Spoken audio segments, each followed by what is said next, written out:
Hello everyone, welcome to SRN Academy. So today I will discuss about the EVS pedagogy. That is your very important topic for your CTET examination. तो आज के इस lecture में मैं EVS pedagogy complete cover करूँगा. ठीक है, ध्यान रखना. EVS pedagogy जो कि आपके CTET एग्जाम में बार बार इससे क्वेश्चन आते हैं, तो हर एक टॉपिक को इस EVS pedagogy में कवर करूँगा, ध्यान रखना. तो लेक्चर स्टार्ट करते हैं. ठीक है. नेक्स्ट जो आपका कंटेंट क्या क्या है, we talk about the content of EVS pedagogy. तो फर्स्ट कंटेंट क्या क्या आपका है, तो first is what theme of EVS. First जो कंटेंट आपका ईवीएस का है, एक बार देख लेते हैं समरी टाइप का क्या क्या कंटेंट है जो आपके सीटेट एग्जाम में बार बार क्वेश्चन इससे आता है आपका. तो first is what theme of EVS, कि ईवीएस की थीम क्या क्या थी. राइट, मीन्स कितनी थीम है, तो आपको पता होना चाहिए 6 मेन थीम है और सब थीम कितनी है आपकी 4. राइट, तो इसके बारे में डिटेल में देखेंगे. ठीक है, that is your first topic, theme of EVS. कितनी थीम है, मुख्य थीम कितनी है. ठीक, सेकेंड टॉपिक क्या कवर करूंगा मैं इस लेक्चर में, सब थीम ऑफ ईवीएस. ईवीएस की कितनी सब थीम है, दैट इज द 4. अब इस 4 के बारे में इस लेक्चर में देखेंगे. जो आपकी ईवीएस पेपर में ईवीएस जो सीटेट एग्जाम होता है उसमें पूछा जाता है, सब थीम से रिलेटेड भी क्वेश्चन आता है. इन दोनों टॉपिक से आपके 1 या 2 क्वेश्चन जरूर होते हैं, ध्यान रखना. ठीक है, नेक्स्ट देखते हैं ईवीएस का नेचर कैसा होता है आपका, कि ईवीएस का नेचर कैसा होता है, इंटीग्रेटेड होता है कि कैसा होता है, इसके बारे में डिटेल में जानेंगे. ठीक, कि आपका जो ईवीएस का नेचर होता है कैसा होता है आपका, इंटीग्रेटेड होता है, एकीकृत होता है. राइट, इसके बारे में डिटेल में जानेंगे. नेक्स्ट क्या आपका जो नेक्स्ट टॉपिक है जो इस लेक्चर में कवर करेंगे, क्या आपका असेसमेंट है. राइट, कि असेसमेंट, बच्चों का असेसमेंट कैसे करेंगे, तो उसके लिए कुछ टाइप्स हैं, उस टाइप से बार बार क्वेश्चन आपके रिपीट होते हैं एग्जाम में. तो first is what formative assessment, कि फॉर्मेटिव असेसमेंट क्या होता है आपका. सेकेंड क्या आपका समेटिव असेसमेंट. ठीक, और थर्ड क्या आपका असेसमेंट एज लर्निंग. इन तीनों से बार बार क्वेश्चन आपके यहाँ से भी क्या होता है आपका 1 या 2 क्वेश्चन हर एक एग्जाम में होता है आपका. जो भी आपका सीटेट एग्जाम होता है उसमें कहीं ना कहीं आपका सीडीपी का पोर्शन भी है, सीडीपी से भी इसमें रिलेटेड क्वेश्चन पूछे जाते हैं, असेसमेंट से रिलेटेड होता है आपका. ठीक है, तो ध्यान रखना. इन तीनों के बारे में देखेंगे डिटेल में, कि फॉर्मेटिव असेसमेंट को क्या बोलते हो आप, असेसमेंट, और समेटिव असेसमेंट को क्या बोलते हो, और असेसमेंट एज लर्निंग को क्या बोलते हो, ध्यान रखना. तो फॉर्मेटिव असेसमेंट को क्या बोलते हो, assessment for learning. Right, assessment for learning. Right, for learning. तो ये सारी चीज़ें देखेंगे कि फॉर्मेटिव असेसमेंट को असेसमेंट फॉर लर्निंग बोलते हैं, समेटिव असेसमेंट को क्या बोलते हैं. ठीक है, ये सारी चीज़ें देखेंगे लेक्चर के डिटेल में. नेक्स्ट देखते हैं क्या टॉपिक होगा आपका जो कवर करेंगे, टूल्स ऑफ इवोल्यूशन. राइट, कि क्या क्या टूल्स हैं इवैल्यूएट करने के लिए, कि उसके लिए क्या क्या टूल्स यूज करते हैं. ठीक है, ये सारी चीज़ें देखेंगे. ठीक है, कि आपका पोर्टफोलियो हो गया, राइट, रिकॉर्ड होंगे, डिफरेंट टाइप के रिकॉर्ड हो गए. ठीक है, एनोकडोटल रिकॉर्ड होता है, वो भी सारी चीज़ें इस टूल्स में देखेंगे. नेक्स्ट जो टॉपिक कवर करेंगे, environmental objective. What are the main objective of your environment. Right, कि इन्वायरमेंट का ऑब्जेक्टिव क्या है बच्चों को पढ़ाने के लिए, कि बच्चों को हम इन्वायरमेंट के बारे में क्यों पढ़ाते हैं, इसके पीछे इसका मेन ऑब्जेक्टिव क्या है, what are the main objective behind this. Right, तो ये सारी चीज़ें देखेंगे. नेक्स्ट देखते हैं फील्ड ट्रिप. ठीक है, कि बच्चों को फील्ड ट्रिप के थ्रू एजुकेशन दी जाए. फील्ड ट्रिप हम क्यों करवाते हैं, इसके पीछे देखेंगे, फील्ड ट्रिप है क्या, ये सारे लेक्चर में देखेंगे.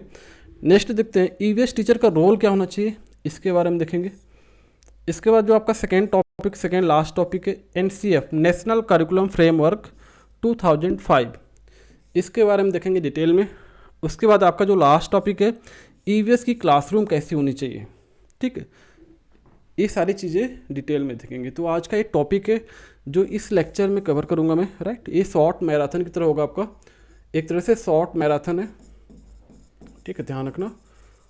और वेरी इंपॉर्टेंट लेक्चर होगा फॉर योर सीटेट एग्जामिनेशन, बहुत ही यूजफुल लेक्चर होगा. ठीक है, तो ये आपके कंटेंट है. Right, all these are the content of today lecture, ध्यान रखना. तो चलते हैं फर्स्ट टॉपिक की तरफ, कि थीम ऑफ ईवीएस. कितनी थीम्स हैं ईबीएस की, what are the main themes and sub theme, क्या क्या हैं तो देखते हैं। तो फर्स्ट टॉपिक क्या है, ठीक है, if we talk about the theme of EBS, right, how many themes of EBS, right, कितनी हैं आपकी थीम्स, तो there are 6 main theme, right. अगर हम बोले तो कितनी मेन थीम है आपकी, 6 थीम है, डायग्राम में देख सकते हो,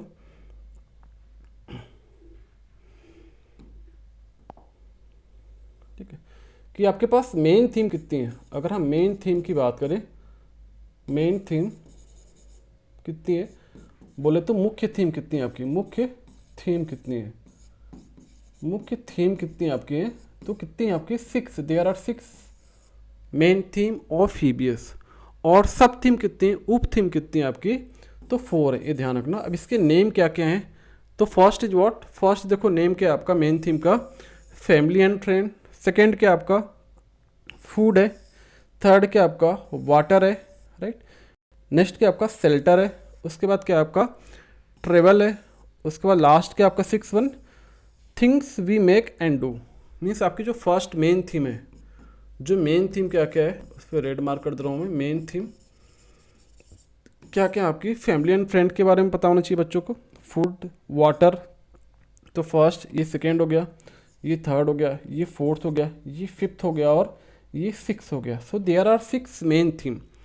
कि मेन थीम कितनी है, 6 मेन थीम है, ठीक, ये ध्यान रखना, इसके नेम याद रखना। अब नेक्स्ट क्वेश्चन क्या होता है आपका, सब थीम कितनी है, sub theme, what are the main sub theme, sub theme कितनी है आपकी, तो 4 है, ध्यान रखना। This is very very very important कि आपको पता होना चाहिए 6 मेन थीम है और 4 क्या आपकी सब थीम है, दैट इज द उप थीम। सब थीम को क्या बोलते हैं हिंदी में, उप थीम बोलते हो, ध्यान रखना, उप थीम।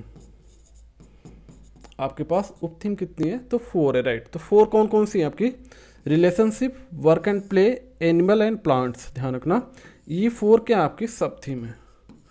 और ये सब थीम है किसकी, कौन से मेन थीम की है, तो ध्यान रखना फैमिली एंड फ्रेंड की कितनी सब थीम है, 4 है, ठीक है। तो इससे भी क्वेश्चन आपका घुमा के पूछ लेता है कि ऐसी कौन सी मेन थीम है जिसके 4 क्या है आपकी उप थीम है, तो कौन हो गया आपका फैमिली एंड फ्रेंड, ध्यान रखना। और कितनी मेन थीम है, तो 6 मेन थीम है, ठीक है, ये ध्यान रखना, पॉइंट याद रखना, 6 मेन थीम है और 4 क्या आपकी उप थीम है, ध्यान रखना। और ये क्वेश्चन पूछता है कि कौन सी ऐसी थीम मेन थीम है जिसके 4 उप थीम है, तो कौन हो जाएगा आपका फैमिली एंड फ्रेंड, ठीक है। इसके बारे में और डिटेल में देखते हैं कैसे इसको याद करेंगे, ठीक, उसके लिए भी तरीका है। अब यहाँ पे देखो आप, ठीक है, विद डायग्राम यहाँ पे शो ऑफ हुआ है कि क्या कैसे हम इसको माइंड में रखेंगे। तो देखो फर्स्ट क्या था आपका, ईवीएस की थीम कितनी है, 6 मुख्य थीम है, ध्यान रखना, 6 मेन थीम है, there are 6 main theme of EVS, ठीक है। अब कौन कौन सी है मुख्य थीम, देखो यहाँ पे लिखा है मेन थीम क्या है आपकी 6 है, ध्यान रखना। और उप थीम कितनी है, 4 है, ये चीज़ ध्यान रखना। फर्स्ट क्या था आपका फैमिली एंड फ्रेंड, बोल सकते हैं परिवार एंड में, तो देख सकते हैं यहाँ पे फैमिली बनी है, तो फैमिली एंड फ्रेंड हो गया। नेक्स्ट क्या आपका भोजन हो गया, ठीक है। उसके बाद नेक्स्ट क्या आपका आश्रय हो गया। उसके बाद क्या आपका जल हो गया। उसके बाद क्या हो गया आपका यात्राएं हो गए। उसके बाद क्या हो गया हम जो सोचते हैं और जो करते हैं, तो ये क्या आपकी 6 मेन थीम है। और उप थीम की बात करें तो देखो क्या आपका उप थीम क्या आपका 4 है। फर्स्ट क्या संबंध, that is the relationship. Car and खेल, वर्क एंड प्ले, सेकेंड हो गया आपका, ये फर्स्ट हो गया। पशुएं, animal, right, that is your third. पौधे, प्लांट हो गया आपका फोर्थ। तो ये 4 क्या आपकी उप थीम है, ध्यान रखना। अब इसको याद करने का तरीका क्या है, ध्यान से देखना। अगर आपके पास 6 मेन थीम है तो देखो अगर फैमिली एंड फ्रेंड होगा, फैमिली एंड फ्रेंड है तो क्या करोगे आप, अगर फैमिली एंड फ्रेंड है तो इसको नीड किसकी होगी, ऑब्वियस सी बात है, कोई भी फैमिली है कोई भी परिवार है तो उसको नीड क्या, उसको जीने के लिए क्या चाहिए, खाना चाहिए। तो क्या करोगे आप, भोजन की नीड होगी, ठीक है। अगर आपने भोजन कर लिया तो उसके बाद परिवार को क्या नीड होगी, क्या आवश्यकता होगी कि उसको पानी की नीड होगी, राइट। ये पैटर्न याद रखना, पानी की नीड होगी। भोजन करने के बाद क्या चाहिए आपको, पानी चाहिए। तो आप क्या करोगे, जल को पियोगे, पानी को पियोगे। जब आपने खाना खा लिया, पानी पी लिया, उसके बाद क्या करोगे आप, उसके बाद आराम करोगे। तो आपको आश्रय की नीड होगी, ठीक है। आप क्या करोगे, आराम करोगे। उसके बाद क्या करोगे आप, जब आप आराम करने के बाद क्या करोगे आप, उसके बाद क्या करोगे, ट्रेवल करोगे, राइट। जो भी आपको टास्क दिया जाएगा, जो भी आप काम करोगे तो क्या करोगे, उसके लिए ट्रेवल करोगे। ऑफिस जाना है तो क्या करोगे, उसके लिए ट्रेवल करोगे, कहीं ना कहीं जाओगे, राइट। किसी टास्क पे जाना है, कोई काम पे जाना है, तब पर भी क्या करोगे आप, ट्रेवल करोगे। तो आपको किसकी नीड होगी, ट्रेवल की नीड होगी। उसके बाद क्या करोगे आप, नेक्स्ट जो थीम है क्या कि जो हम सोचते हैं, जो आप सोचते हो और जो करते हो, राइट। जो आप सोचोगे वही करोगे, राइट। तो क्या हो गया आपका, ये 6 थीम होगी। इसको याद करने का तरीका कि फैमिली एंड फ्रेंड के बाद क्या आएगा आपका, अगर फैमिली है तो फूड की नीड होगी। फूड की नीड के बाद क्या करोगे, खाना खाने के बाद पानी पियोगे। पानी पीने के बाद क्या करोगे, आराम करोगे। उसके बाद ट्रेवल करोगे। उसके बाद things we make and do.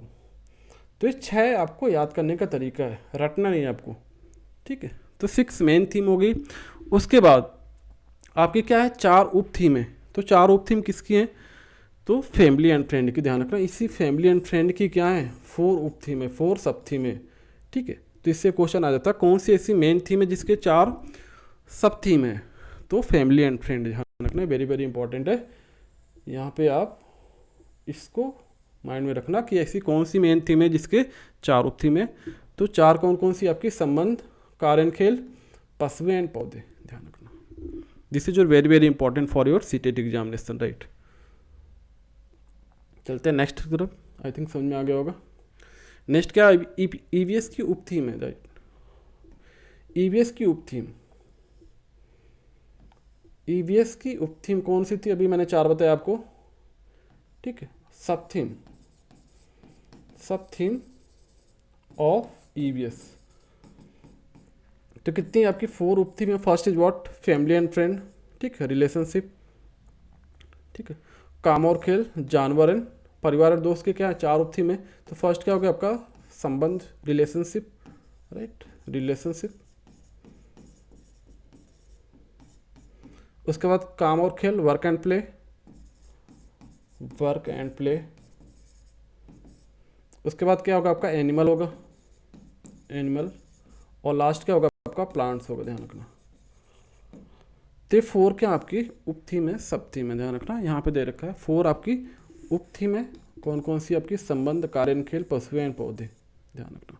और ये किसकी है उप थीम, परिवार एंड मित्र की है, ध्यान रखना, ठीक है। तो ये क्या होगी आपकी ईवीएस की थीम और उप थीम से रिलेटेड जो भी क्वेश्चन यहाँ से पुटअप हो सकता है। कोई भी एक थीम ले लेगा, अगर क्वेश्चन जो भी आपका एग्जामिनर होगा, जो भी आपका पेपर सेटर होगा, क्या करेगा, कोई भी एक थीम ले लेगा, उस थीम से आपको क्वेश्चन पुटअप कर लेगा, राइट। या तो भोजन ले लेगा, या तो आश्रय ले लेगा, या फिर जल ले लेगा, राइट। कि जल की क्या क्या महत्व, क्या क्या इसके महत्व है, क्या क्या इंपॉर्टेंस है जल की, वाटर की क्या क्या इंपॉर्टेंस है, इससे रिलेटेड क्या करेगा, क्वेश्चन पूछ लेगा आपसे एग्जामिनर। यात्राएं से रिलेटेड पूछ लेगा, राइट। या उप थीम से रिलेटेड क्वेश्चन पूछ लेगा। तो ध्यान रखना, इस टॉपिक से थीम और उप थीम से रिलेटेड 1 या 2 क्वेश्चन आपके ईवीएस सेक्शन में जरूर दिखता है, ध्यान रखना। This is your very very important, ठीक। तो इसके माइंड में रखना कि आपका इंपॉर्टेंट टॉपिक है, छूट ना जाए एग्जाम में। Come to the next topic आते हैं, ठीक है। अब देखो, सेम जो आपकी थीम थी, उसी थीम से रिलेटेड एक क्वेश्चन है। अब क्या है, देखो यहाँ पे कौन सी थीम ले रखा है, जैसे मैंने बोला ना, जो भी आपका क्वेश्चन आएंगे इसी थीम से रिलेटेड कोई भी एक क्वेश्चन आपका पुटअप हो सकता है। उससे रिलेटेड कोई भी एक एग्जाम्पल लेके आपको पूछ लेगा एग्जामिनर। देखो क्या क्वेश्चन आपका, कि देखो जल थीम, यहाँ पे क्वेश्चन किससे आया है, जल थीम से संबंधित सामाजिक सांस्कृतिक मुद्दों को प्रभावी ढंग से सीखा जा सकता है। ऑप्शन कौन कौन से आप चेक कर सकते हो। Socio culture issue related to the water theme, ध्यान रखना। यहाँ पे किससे पूछा गया है, जो आपकी वाटर थीम है। वाटर कौन सी थीम है आपकी, मेन थीम है, ध्यान रखना। वाटर कौन सी थीम आपकी, मेन थीम है, राइट, ध्यान रखना। Can be effectively learn through the what, कैसे लर्न करोगे, ठीक है। तो जल थीम से संबंधित सामाजिक सांस्कृतिक मुद्दों को प्रभावी ढंग से सीखा जा सकता है, कैसे सीखा जा सकता है, ठीक है। तो फर्स्ट देखो क्या आपका role play, means role play करके क्या कर सकते हो, जल थीम के बारे में लोगों को जागरूक कर सकते हो। जिससे कोई भी रोल प्ले हो सकता है, राइट। कोई इवेंट करा के, कोई रोल प्ले करा के आप एक थीम ले लो, उस थीम को मैसेज करो, सबको कन्वे करो, जिससे लोग समझ जाएं कि जल की कितनी इंपॉर्टेंस है, ठीक है। जैसे बच्चे क्या करते हैं, कोई नाटक करते हैं, तो नाटक के क्या होता है, नाटक करते हैं, रोल प्ले करते हैं, ठीक है, उसका कुछ ना कुछ मेन ऑब्जेक्टिव होता है। ठीक है, तो फर्स्ट ऑप्शन क्या आपका भूमिका निर्वाह द्वारा, राइट, रोल प्ले, तो ऑब्वियस सी बात है करेक्ट होगा। ठीक है, नेक्स्ट देखो क्या है आपका ऑप्शन, विद्यार्थियों के बीच वास्तविक संवाद के द्वारा, that is the real dialogues among the student, ये भी सही आपका करेक्ट होगा। ठीक है, संवाद करके। उसके बाद नेक्स्ट क्या है, क्षेत्र भ्रमण द्वारा। ठीक है, फील्ड ट्रिप कराओ बच्चों को ऐसी जगह ले जाओ जहाँ पे जल की कमी हो, बच्चे उसकी इंपॉर्टेंस समझेंगे कि यहाँ पे जल की कितनी प्रॉब्लम हो रही है, लोगों को जागरूक करो, एक दूसरे को जागरूक करो।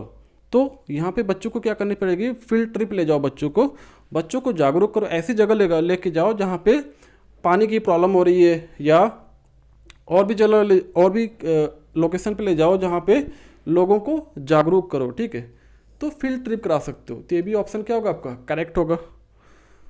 ठीक है, नेक्स्ट देखो प्रदर्शन और गृहकार्य द्वारा है, ये आपका इनकरेक्ट, ध्यान रखना। तो कौन सा करेक्ट हो जाएगा, ऑप्शन ए, फर्स्ट ऑप्शन क्या होगा आपका, ए बी सी क्या होगा आपका करेक्ट हो जाएगा, ध्यान रखना। First option is what correct answer. ठीक है, तो देखो यहाँ पे क्वेश्चन किससे आ गया आपका, जल थीम से आ गया। उसी तरह आपका फैमिली एंड फ्रेंड थीम से ले सकता है क्वेश्चन, ट्रेवल से ले सकता है, फूड से ले सकता है आपका। ठीक है, things we make and do से भी ले सकता है आपका, सब थीम से भी क्वेश्चन आपके एग्जाम में आ सकते हैं। ठीक है, तो वाटर कौन सी थीम आपकी मेन थीम है, ध्यान रखना। ठीक है, चलते हैं नेक्स्ट। नेक्स्ट क्या आपका ईवीएस नेचर, ईवीएस का नेचर कैसा होगा, कैसा होना चाहिए आपका। ठीक है, तो देखो नेक्स्ट टॉपिक क्या आपका, जो आपका थर्ड टॉपिक था कंटेंट में, तो ईवीएस के नेचर के बारे में बात करें तो ईवीएस का नेचर कैसा है, ईवीएस में इंटीग्रेटेड है, एकीकृत, ध्यान रखना, एकीकृत, ध्यान रखना। ईवीएस का जो नेचर है कैसा है आपका, एकीकृत है, इंटीग्रेटेड है, समग्र रूप से देखते हैं, राइट। मीन्स जो आपका ईवीएस है, अगर हम प्राइमरी क्लास की बात करें, प्राइमरी क्लास के बच्चों की बात करें, मीन्स 1 to 5 की क्लास के बच्चों की बात करें, तो प्राइमरी क्लास के बच्चे अपने इन्वायरमेंट को समग्र रूप से देखते, ध्यान रखना, समग्र रूप में देखते हैं। मीन्स उनको बाइफरकेट नहीं कर पाते कि मतलब कोई भी, जैसे आपका एक ट्री है, राइट, उस ट्री पे क्या है, बहुत सारे पंछी हैं। ठीक है, इस पे फ्रूट्स लगे हैं, इस पे पंछी बैठे, डिफरेंट टाइप के बर्ड्स बैठे हैं, राइट, बैठी हैं सब। तो एक छोटा सा बच्चा है जो इस पेड़ को, केवल उससे क्या दिखेगा, एक पेड़ ही दिखेगा, राइट, वो इसको अलग नहीं कर पाएगा कि ये साइंस से रिलेटेड है या सोशल साइंस से रिलेटेड है या ये बर्ड्स है, ये फ्रूट्स है। ठीक, उसको एक पेड़ ही दिखेगा। मीन्स वो बच्चा क्या करेगा, उस ट्री को, उस चीज़ को क्या करेगा, इंटीग्रेट करके देखेगा, समग्र रूप से देखेगा। ठीक है, तो प्राइमरी क्लास के बच्चे अपने इन्वायरमेंट को कैसे देखते हैं, समग्र रूप से देखते हैं। ठीक है, ध्यान रखना, this is very very important. तो जो ईवीएस का नेचर कैसा होता है आपका, एकीकृत होता है, ध्यान रखना। ठीक है, देखो यहाँ पे लिखा है ना कि भागों में, मीन्स बच्चा इसको ब्रेक नहीं कर पाता कि ये बर्ड्स है तो बर्ड्स के बारे में बताएगा, राइट, ये अलग पक्षी है तो उसके बारे में बताएगा, ये ट्री है, ट्री पे कितने फ्रूट्स लगे हैं, किस टाइप के फ्रूट्स लगे हैं, तो उसको सेपरेट नहीं कर पाएगा, उसको सेपरेट करके नहीं बोलेगा, वो कहेगा कि एक ही चीज़ है। तो ना कि भागों में तथा इससे जुड़े किसी भी सब्जेक्ट को साइंस या सोशल साइंस के रूप में नहीं देखते, ध्यान रखना। कि मीन्स वो बोलेगा ये साइंस से रिलेटेड है, ये सोशल साइंस से रिलेटेड है, ऐसा नहीं करेगा। उसको क्या करेगा, एक समग्र रूप से देखेगा, उस चीज़ को क्या करेगा, एक समग्र रूप से देखेगा बच्चा। ठीक है, ये चीज़ ध्यान रखना। तो ईवीएस का नेचर कैसा होता है, ध्यान रखना, अगर क्वेश्चन है तो इंटीग्रेटेड होता है, दैट इज द एकीकृत होता है, ध्यान रखना, मीन्स समग्र रूप से बच्चा देखता है। नेक्स्ट देखो क्या पॉइंट लिखा है, एनसीएफ 2005 नेशनल करिकुलम फ्रेमवर्क, ध्यान रखना, इसका फुल फॉर्म क्या होता है, राष्ट्रीय पाठ्यचर्या रूपरेखा। अगर हिंदी की बात करें तो नेशनल करिकुलम फ्रेमवर्क 2005, कभी कभी इसका फुल फॉर्म भी पूछ लेता है या इसके बारे में पूछ लेता है, इसका मेन ऑब्जेक्टिव क्या क्या है, इससे रिलेटेड भी। तो लास्ट टॉपिक है, उससे भी क्वेश्चन देखेंगे हम एनसीएफ से। ठीक, फिलहाल के लिए इसका फुल फॉर्म जान लो आप। एनसीएफ का फुल फॉर्म क्या है, नेशनल करिकुलम फ्रेमवर्क। ठीक है, तो एनसीएफ 2005 के अकॉर्डिंग क्लास फर्स्ट और सेकेंड में, ध्यान रखना, एनसीएफ के अकॉर्डिंग, राइट, एनसीएफ 2005 के अकॉर्डिंग क्लास फर्स्ट और सेकेंड में ईवीएस को सब्जेक्ट के रूप में नहीं, मतलब ईवीएस जो आपकी होती है उसको सब्जेक्ट के रूप में नहीं पढ़ाते, मीन सेपरेट सब्जेक्ट के रूप में नहीं पढ़ाते, बल्कि हम क्या करते हैं, इससे जुड़े कौशल को, स्किल को लैंग्वेज और मैथ से जोड़ने की बात कही गई है। ध्यान रखना, एनसीएफ 2005 ये कहता है कि बच्चा क्लास 1 और 2 में बच्चों को ईवीएस मैथ और लैंग्वेज के थ्रू पढ़ाई जानी चाहिए। ठीक है, मीन्स ईवीएस की अलग से कोई सब्जेक्ट नहीं होगा, कि ईवीएस आपको सेपरेट नहीं पढ़ाया जाएगा। ध्यान रखना कि फर्स्ट और सेकेंड क्लास के लिए क्या करोगे आप, ईवीएस कैसे पढ़ाओगे आप, लैंग्वेज और मैथ के थ्रू। ध्यान रखना, लैंग्वेज और मैथ के थ्रू, ध्यान रखना। This is very very important, और बार बार क्वेश्चन आता है आपका सीटेट एग्जाम में, या यूपी टेट हो गया, अदर स्टेट का लेवल का एग्जाम हो गया, तो ईवीएस कैसे पढ़ाना आपको फर्स्ट और सेकेंड में। ध्यान रखना, यहाँ पे लिख दे रहा हूँ, ईवीएस जो फर्स्ट और सेकेंड क्लास में होती है वो आपको मैथ और लैंग्वेज के थ्रू पढ़ाई जानी चाहिए। ध्यान रखना, लैंग्वेज, ये ध्यान रखना, this is very very important. First और सेकेंड क्लास में ईवीएस सेपरेट ना पढ़ा के उसको मैथ और लैंग्वेज के थ्रू बच्चों को पढ़ाई जानी चाहिए। ध्यान रखना, तो हम फर्स्ट और सेकेंड क्लास के बच्चों को, प्राइमरी क्लास के बच्चों को फर्स्ट और सेकेंड में ईवीएस हम फर्स्ट और सेकेंड क्लास में नहीं पढ़ाते, उसको मैथ और लैंग्वेज के थ्रू ईवीएस हम बच्चों को पढ़ाते हैं। यही क्या कहता है आपका एनसीएफ 2005 कह रहा है। ध्यान रखना, तो ध्यान रखना इस टॉपिक में मेन इंपॉर्टेंट टॉपिक क्या आपका, ईवीएस का नेचर कैसा होता है आपका, एकीकृत होता है, इंटीग्रेटेड होता है। बच्चा समग्र रूप से एक ही चीज़ को देखता है, उसको अलग नहीं करता, भागों में नहीं देखता, समग्र रूप से देखता है। और सेकेंड पॉइंट क्या था आपका, जो एनसीएफ 2005 के अकॉर्डिंग क्लास 1 और 2 में ईवीएस कैसे पढ़ाई जाती है आपका, मैथ और लैंग्वेज के थ्रू पढ़ाई जाती है। ध्यान रखना, that is your second point. चलते हैं नेक्स्ट टॉपिक की तरफ। ठीक है, अब देखो नेक्स्ट टॉपिक आपके सामने, नेक्स्ट क्वेश्चन देखो क्या आपका है, प्राथमिक कक्षाओं का पर्यावरण अध्ययन वह विषय क्षेत्र जिसमें एकीकरण, राइट, ध्यान रखना एकीकरण है। ध्यान रखना, यहाँ भी पूछ लिया है, ईवीएस का नेचर से रिलेटेड पूछ लिया है। क्वेश्चन को ध्यान से देखो अब, कि प्राथमिक कक्षाओं का पर्यावरण अध्ययन वह विषय क्षेत्र है जिसमें एकीकरण है। ठीक है, अब देखो 4 ऑप्शन है, कौन सा ऑप्शन करेक्ट होगा आप चेक करो। EVS the primary classes is a subject area which integrate, क्या इंटीग्रेट करता है आपका, देखो फर्स्ट ऑप्शन क्या है, the concept and issue of science and environment, ये भी नहीं होगा, साइंस एंड इन्वायरमेंट नहीं होगा। The concept and issue of social science, ये तो और नहीं होगा आपका। The concept and issue of science and social science, ये भी नहीं होगा आपका। नेक्स्ट देखो क्या होगा आपका, the concept and issue of science, social science and environmental education, this is very very important.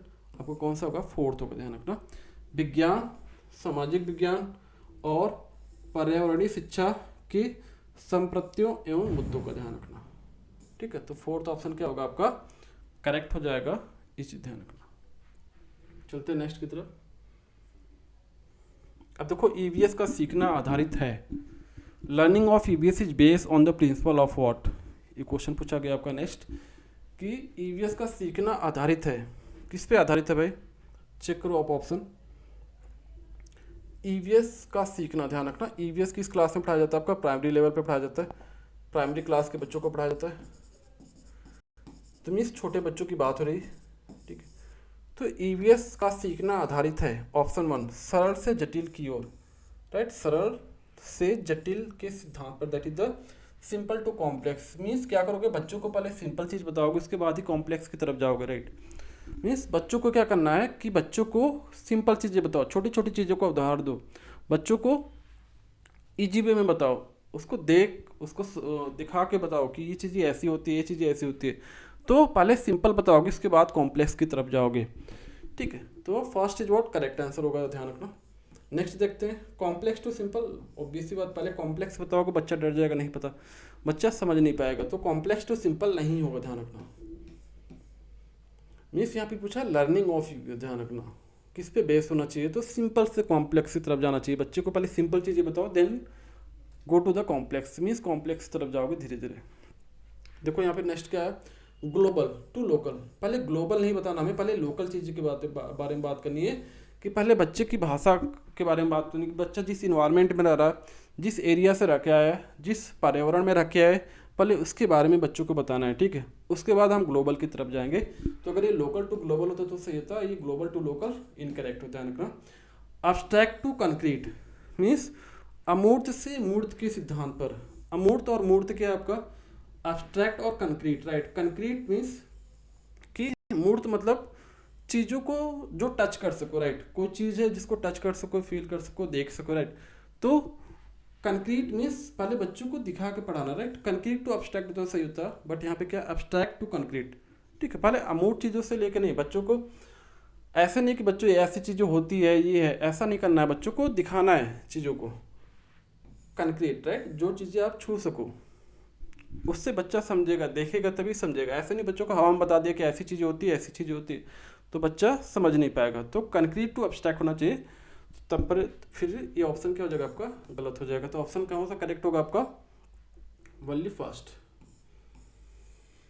Simple to complex is the correct answer, कि बच्चों को सिंपल से कॉम्प्लेक्स की तरफ ले जाना है, ठीक है।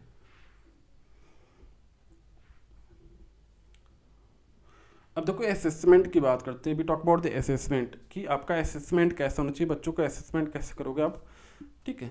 तो देखो यहाँ पे फॉर्मेटिव असेसमेंट दिया है आपका, समेटिव असेसमेंट दिया, असेसमेंट एज लर्निंग दिया है, ठीक है। तो फॉर्मेटिव असेसमेंट क्या होता है, समेटिव असेसमेंट क्या होता है, ठीक है। तो इसके बारे में जानेंगे। तो formative, we talk about the formative, ठीक है। तो फॉर्मेटिव असेसमेंट को क्या बोलते हैं, असेसमेंट फॉर लर्निंग, ध्यान रखना इसका दूसरा नाम क्या है, असेसमेंट फॉर लर्निंग, ध्यान रखना असेसमेंट फॉर लर्निंग।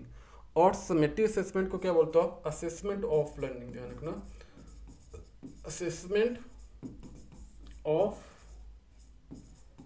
लर्निंग, ध्यान रखना असेसमेंट ऑफ लर्निंग बोलते हो। और असेसमेंट एज लर्निंग जो खुद सेल्फ, असेसमेंट एज लर्निंग जो सेल्फ लर्निंग करता है, बच्चा खुद को अपने आप को पढ़ के अपने आप से जज करे, तो उसको बोलते हैं असेसमेंट एज लर्निंग। तो फॉर्मेटिव असेसमेंट क्या होता है आपका, समेटिव क्या होता है, तो फॉर्मेटिव क्या होता है, जो आपके टीचिंग लर्निंग प्रोसेस में चला, जो मीन्स कंटिन्यूस प्रोसेस, मीन्स बच्चों को डे बाय डे आपको क्लास में बच्चों को चेक करना है, बच्चों को असेसमेंट करना है, कि आपका डेली जो बच्चे का असेसमेंट करते हो वो क्या होता है आपका फॉर्मेटिव असेसमेंट होता है। मीन्स डे 1 से लेके लास्ट डे तक कि बच्चे का जो असेसमेंट होता है वो क्या होता है आपका फॉर्मेटिव असेसमेंट होता है। और समेटिव असेसमेंट क्या होता है आपका, जो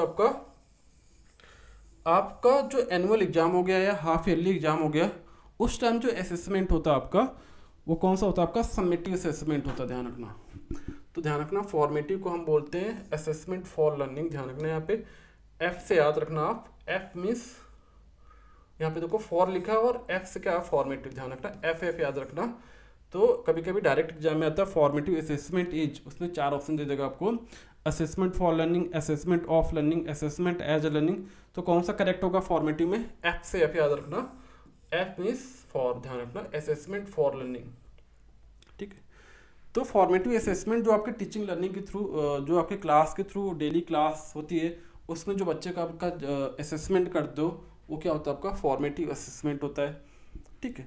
और समेटिव असेसमेंट जो आपके एंड में असेसमेंट होता है, कि क्लास ओवर होने के बाद जो आपका एग्ज़ाम होता है, हाफ ईयरली एग्जाम हो गया आपका, एनुअल एग्जाम हो गया आपका, उस समय जो आप टेस्ट के थ्रू आपका असेसमेंट होता है वो क्या होता है आपका समेटिव असेसमेंट होता है। असेसमेंट एज लर्निंग क्या होता है आपका, जो सेल्फ असेसमेंट होता है, जैसे आपने कोई चीज़ पढ़ी उसके बाद अपने आप को आंख बंद करके चेक कर रहे हो कि हमने जो पढ़ा उसको माइंड में याद है कि नहीं चीज़ें, या किसी अपने फ्रेंड से पीयर ग्रुप से पूछ लिया आपने, पहले आपने उसको क्वेश्चन पूछा फिर उसने आपसे क्वेश्चन पूछा, फिर ये असेसमेंट क्या होता है आपका असेसमेंट एज लर्निंग, जो सेल्फ आप असेसमेंट करो।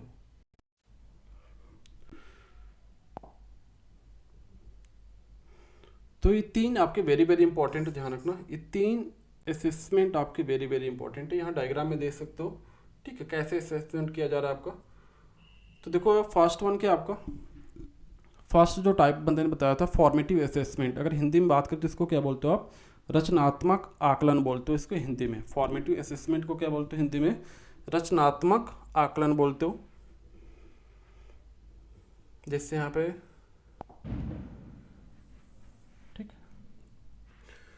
असेसमेंट, फर्स्ट क्या था आपका फॉर्मेटिव असेसमेंट। फॉर्मेटिव असेसमेंट को क्या बोलते हो आप, इसका दूसरा नाम क्या है, एफ से याद रखना, assessment for learning. Assessment for learning ध्यान रखना, इसको बोलते हो फॉर्मेटिव असेसमेंट। अगर हिंदी की बात करें तो इसको बोलते हैं रचनात्मक आकलन बोलते हैं, ध्यान रखना। अब देखो ये है कि एक्चुअली पढ़ाने के दौरान किया गया आकलन ही रचनात्मक आकलन कहलाता है। मीन्स जो आपका डेली क्लास में जो बच्चे से आप पूछते हो कि आपने कोई टॉपिक पढ़ाया और बच्चों से पूछ लिया कि आपको समझ में आया कि नहीं, ठीक है, या बच्चों से क्वेश्चन किया, तो ये क्या होता है आपका फॉर्मेटिव असेसमेंट। जैसे एक टीचर यहाँ पे देखो खड़ा है, वो क्या कर रहा है, पहले टॉपिक पढ़ा के फिर बच्चों से क्या कर रहा है, वन बाय वन बच्चों से क्वेश्चन करेगा, राइट। मीन्स क्वेश्चन का आंसर बच्चों को बताना पड़ेगा। तो ये किस टाइप का असेसमेंट है आपका, फॉर्मेटिव असेसमेंट है। ध्यान रखना कि डेली क्लास में जो आकलन होता है, असेसमेंट होता है, राइट, टीचिंग लर्निंग प्रोसेस के थ्रू जो डेली असेसमेंट होता है उसको बोलते हो फॉर्मेटिव असेसमेंट बोलते हो। इसका दूसरा नाम क्या है, असेसमेंट फॉर लर्निंग। देखो फॉर से याद रखना और यहाँ पे एफ है, ठीक है। यह बच्चों के बारे में जानने का बेस्ट आकलन है, इसको बेस्ट असेसमेंट मेथड बोलते हैं, ध्यान रखना, फॉर्मेटिव असेसमेंट को। एग्जाम्पल के लिए क्या हो गया आपका ओपन एंडेड क्वेश्चन हो गया, राइट। ओपन एंडेड क्वेश्चन जिसके एक से ज़्यादा आंसर हो, मीन्स जिसके आंसर क्या होंगे आपके एक से ज़्यादा होंगे, ध्यान रखना। जैसे आपने किसी के बारे में पूछ लिया, तो किसी के बारे में पूछोगे तो क्या होता है, उसके बारे में कई फीचर्स हैं। किसी बंदे के बारे में पूछ लिया, किसी स्टेट के बारे में पूछ लिया कि मैं आप यूपी के बारे में कुछ पॉइंट बताओ, तो ऐसा नहीं यूपी के बारे में एक पॉइंट होगा, उत्तर प्रदेश के बारे में या किसी और स्टेट के बारे में पूछ लीजिए, तो हर एक चीज़ के क्या होंगे, कई सारे आंसर होंगे। आपने दिल्ली के बारे में पूछ लिया, ठीक है, तो दिल्ली के बारे में कुछ डिफरेंट पॉइंट हो सकते हैं, सबका अलग पर्सपेक्टिव हो सकता है, सबके अलग पॉइंट्स हो सकते हैं, ठीक है। तो एक से ज़्यादा आंसर हो गया। बट मैं पूछ लिया कि इंडिया की जो राजधानी, भारत की जो राजधानी क्या है, तो कौन सी होगी आपकी, न्यू दिल्ली होगी, राइट। यूपी की राजधानी क्या है, तो लखनऊ है, तो उसका एक ही आंसर हो जाएगा, तो क्या हो जाएगा आपका क्लोज इंडेड क्वेश्चन हो जाएगा, ठीक है। जिसके केवल एक आंसर होंगे उसको बोलोगे क्लोज इंडेड, जिसके एक से ज़्यादा आंसर होंगे उसको बोलोगे ओपन इंडेड क्वेश्चन बोलोगे, ध्यान रखना। उसके बाद देखो नेक्स्ट क्या आपका ऑब्जर्वेशन प्रोजेक्ट हो गया, क्लास डिस्कशन हो गया, ये सारे किसके एग्जाम्पल है, फॉर्मेटिव असेसमेंट के एग्जाम्पल है, ध्यान रखना। देखो यहाँ पे डायग्राम में शो ऑफ रहा है बच्चे का स्टेप बाय स्टेप आकलन, मीन्स हर एक स्टेप में क्या होगा, बच्चे का आकलन होगा, ठीक है। तो इसको बोलते हो फॉर्मेटिव असेसमेंट होगा। जैसे यहाँ पे टीचर है, एक बच्चे का डाउट क्लियर कर रहा है, मीन्स ये क्या हो गया आपका फॉर्मेटिव असेसमेंट हो गया। तो जितने भी डायग्राम है क्या है आपके फॉर्मेटिव असेसमेंट को शो ऑफ कर रहे हैं, ठीक है। तो समझ में आ गया। तो पढ़ाने के दौरान जो किया गया आकलन होता है क्या बोलते हो, फॉर्मेटिव असेसमेंट बोलते हैं, ध्यान रखना। असेसमेंट मीन्स आकलन, ध्यान रखना कि बच्चे को असेसमेंट कैसे कर रहे हो आप। चलते हैं नेक्स्ट टॉपिक की तरफ, नेक्स्ट पॉइंट की तरफ। समेटिव असेसमेंट, देखो समेटिव मीन्स सम कर देना, मीन्स फाइनल आंसर क्या आएगा, तो इससे याद रखना। समेटिव असेसमेंट को याद करने का तरीका देखो, सम मीन्स क्या करोगे, कोई भी नंबर होगा उसका फाइनल आंसर आ जाएगा। मैंने बोला 2 + 2 कितना होगा, 4 होगा, तो 4 क्या होगा, फाइनल आंसर हो गया। तो इसी तरह याद रखना समेटिव मीन्स फाइनल, तो फाइनल मीन्स आपको माइंड में आ जाएगा फाइनल एग्जाम। तो समेटिव असेसमेंट क्या होता है आपका, इसको हिंदी में बोलते हो ये योगात्मक आकलन, ठीक है। इसको दूसरा नाम क्या होता है, असेसमेंट ऑफ लर्निंग, ध्यान रखना। अब देखो इसमें क्या मेन पॉइंट है, साल के अंत में किया जाने वाला आकलन क्या कहलाता है आपका, योगात्मक आकलन कहलाता है, ध्यान रखना। समेटिव असेसमेंट कहलाता है, जैसे आपका ईयरली हो गया या हाफ ईयरली एग्जाम हो गया, ठीक है। मीन्स इसमें क्या होगा आपका एग्जाम के थ्रू आपका आकलन होगा, उसको बोलते हो आपका योगात्मक आकलन बोलते हो, समेटिव आकलन बोलते हो, ध्यान रखना। या स्टैंडर्डाइज्ड टेस्ट, ये सारे एग्जाम्पल किसके आपके समेटिव असेसमेंट के एग्जाम्पल हैं। जैसे एक बच्ची है, देख सकते हैं एक एग्जाम दे रही, राइट। आपका एनुअल एग्जाम हो सकता है, तो हाफ ईयरली हो सकता है, तो एनुअल हो सकता है। तो एक ऐसा आपका समेटिव असेसमेंट है, ठीक है। समेटिव असेसमेंट हो गया आपका। यहाँ भी बच्चे क्या करें, एग्जाम दे रहे हैं बैठ के, पेन पेपर टेस्ट बोल सकते हो आप, मीन्स एग्जाम दे रहे हैं। तो अभी क्या हो गया आपका, ये क्या हो गया आपका समेटिव असेसमेंट हो गया, ध्यान रखना, ठीक है। आई थिंक आपका क्लियर हो गया होगा। समेटिव वेरी वेरी इंपॉर्टेंट, ध्यान रखना। इससे सीडीपी में क्वेश्चन भी आता है। सीसी जब पढ़ोगे, कंटिन्यूस एंड कंप्रहेंसिव एवोल्यूशन पढ़ोगे, तो वहाँ पे भी आ जाता है आपका टॉपिक तो समेटिव और फॉर्मेटिव जरूर याद रखना, इससे क्वेश्चन 1 या 2 क्वेश्चन जरूर बनेंगे आपके। ठीक, तो देखो यहाँ पे एक समरी टाइप का है, इन तीनों को जरूर देख के जाना। इससे रिलेटेड आपके CDP में भी क्वेश्चन पूछा जाता है और EVS में भी पूछा जाता है, ध्यान रखना। और कहीं ना कहीं आपका 1 या 2 नंबर का क्वेश्चन जरूर रहेगा आपका, EVS सेक्शन में हो सकता है और CDP सेक्शन में भी हो सकता है आपका क्वेश्चन। तो असेसमेंट फॉर लर्निंग को क्या बोलते हो आप? फॉर्मेटिव असेसमेंट बोलते हो। अभी मैंने बताया F से F याद रखना। असेसमेंट फॉर लर्निंग को क्या बोलते हो? फॉर्मेटिव असेसमेंट बोलते हो, ध्यान रखना। जब आपका फॉर्मेटिव बन गया तो दूसरा क्या बचेगा आपका? समेटिव असेसमेंट होगा। इसको क्या बोलते हो? Assessment of learning. ध्यान रखना, सारी चीज़ें आपको एक जैसी दिखेगी। Assessment for learning, assessment of learning, assessment as learning, तीनों में आपको डिफरेंस पता होना चाहिए कि फॉर में क्या होता है, ऑफ में क्या होता है और एज में क्या होता है। ठीक है, ऑफ लर्निंग राइट, ध्यान रखना समेटिव असेसमेंट कहलाता है। ध्यान रखना, जो आपका क्लास के, जब आपकी क्लास एंड होती है, लास्ट में जो एग्जाम होता है उसके थ्रू जो आपका असेसमेंट होता है उसको बोलते हो आप समेटिव असेसमेंट बोलते हो। जो एग्जाम होता है, हाफ ईयरली एग्जाम हो गया आपका, एनुअल एग्जाम हो गया, उसके थ्रू जो आपका असेसमेंट होता है उसको बोलते हो समेटिव असेसमेंट होता है। ध्यान रखना, सीखने का आकलन यहाँ पे के लिए और यहाँ पे क्या के रूप में, ध्यान रखना। ठीक है, और असेसमेंट एज लर्निंग, ठीक है, सेल्फ लर्निंग होती है। ध्यान रखना, सेल्फ असेसमेंट होता है या बोल सकते हो खुद। Assessment as learning means self अपना असेसमेंट करना। जैसे मैं हूँ तो मैं अपनी चीज़, जैसे कोई चीज़ मैंने पढ़ा, टॉपिक पढ़ा, फिर मैं अपना खुद का असेसमेंट करता हूँ। या तो मिरर के सामने खड़ा हो गया मैं, या मैं अपनी आँख बंद करके चेक करने लगा कि जो मैंने पढ़ा उसको माइंड में है कि नहीं। तो क्या हो गया आपका? सेल्फ असेसमेंट हो गया, अपने आप का आकलन कर लिया आपने। जैसे आप एग्जाम से पहले क्या करते हो, जब आप सोने जाते हो, रात भर पढ़ा, रात में सो रहे हो, तो फिर माइंड में क्या होता है आपको? क्वेश्चन क्रिएट होता रहता है। आप क्वेश्चन करके देखते हो कि मुझे उस टॉपिक के बारे में पता है कि नहीं, ये फॉर्मूला मुझे याद है कि नहीं।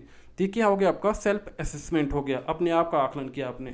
तो सेल्फ मीन्स खुद का आकलन, कि असेसमेंट एज लर्निंग, तो सेल्फ असेसमेंट हो गया। जैसे यहाँ पे बच्चे ये आपस में क्या कर रहे हैं, जैसे एक छोटा बच्चा है, जो बच्चे तो क्या करें, दूसरे से क्वेश्चन करके पूछ रहे, फिर ये बच्चे दूसरे से क्वेश्चन करेगी, तो आपस में करके क्या करते हैं?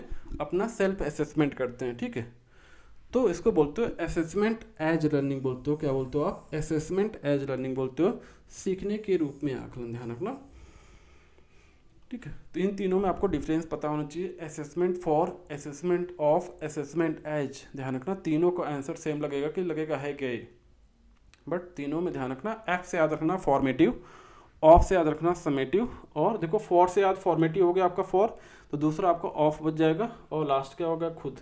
एज मीन्स खुद, राइट। ध्यान रखना कि जो सेल्फ असेसमेंट होता है। ठीक है, तो ये आपके असेसमेंट हो गए। आई थिंक कॉन्सेप्ट आपका क्लियर हो गया होगा। चलते हैं नेक्स्ट टॉपिक की तरफ। अब देखो टूल्स ऑफ इवैल्यूएशन। ठीक है, क्या क्या टूल्स होते हैं? जैसे आपका पोर्टफोलियो हो गया, राइट। तो पोर्टफोलियो क्या होती है? आपकी एक तरह की फाइल होती है जिसमें क्या होता है आपका, किसी बच्चे का किसी टाइम पीरियड के लिए क्या होता है, उसमें सारे डॉक्यूमेंट, सारे इंफॉर्मेशन कलेक्ट होती है। ध्यान रखना, तो इस टाइप के पोर्टफोलियो हो गया आपका। बाकी और चीज़ें होती हैं, जैसे आपका रिकॉर्ड हो गया। रिकॉर्ड में क्या क्या आपका? एनाकोडल रिकॉर्ड हो गया, क्यूमुलेटिव रिकॉर्ड हो गया, रेटिंग क्या होता है, रूब्रिक्स क्या होता है, ठीक, चेकलिस्ट क्या होती है।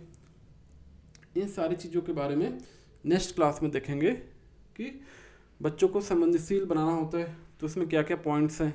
ये सारे टॉपिक नेक्स्ट क्लास में कवर करेंगे। इन्वायरमेंट का मेन ऑब्जेक्टिव क्या है, ठीक है, ये सारी चीज़ें नेक्स्ट क्लास में कवर करेंगे। ठीक है, फील्ड ट्रिप का क्या महत्व, क्या इंपॉर्टेंस है ईवीएस में, उससे रिलेटेड क्वेश्चन देखेंगे। ठीक है, ईवीएस टीचर कैसा होना चाहिए, इसके क्या क्या फीचर्स होने चाहिए, तो ये सारे पॉइंट नेक्स्ट क्लास में कवर करेंगे। तो आज के लिए इतना ही। ठीक है, so that's all for today lecture. Thank you.